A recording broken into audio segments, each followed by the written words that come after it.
And now shifting focus, just days after the Canadian Standing Committee made unsubstantiated claims about India's Union Home Minister Amit Shah, the Indian government struck back by summoning the ambassador of the Canadian High Commission and delivering a diplomatic note expressing strong protest. The claims were described as absurd and baseless. India accused the Canadian government of deliberately leaking unfounded insinuations to the media as part of a strategy to undermine India's international reputation. Additionally, India has warned the Trudeau administration that such irresponsible behavior could lead to serious repercussions for the bilateral relations.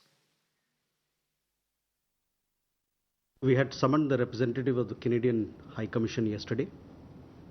A diplomatic note was handed over in reference to the proceedings of the Standing Committee on Public Safety and National Security in Ottawa on October 29, 2024.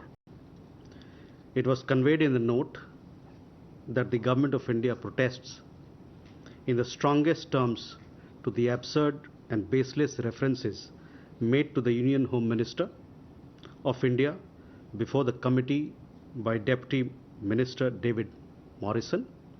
In fact, the revelation that high Canadian officials deliberately leak unfounded insinuations to the international media as part of a conscious strategy to discredit India and influence other nations only confirms the view Government of India has long held about current Canadian government's political agenda and behavioral pattern.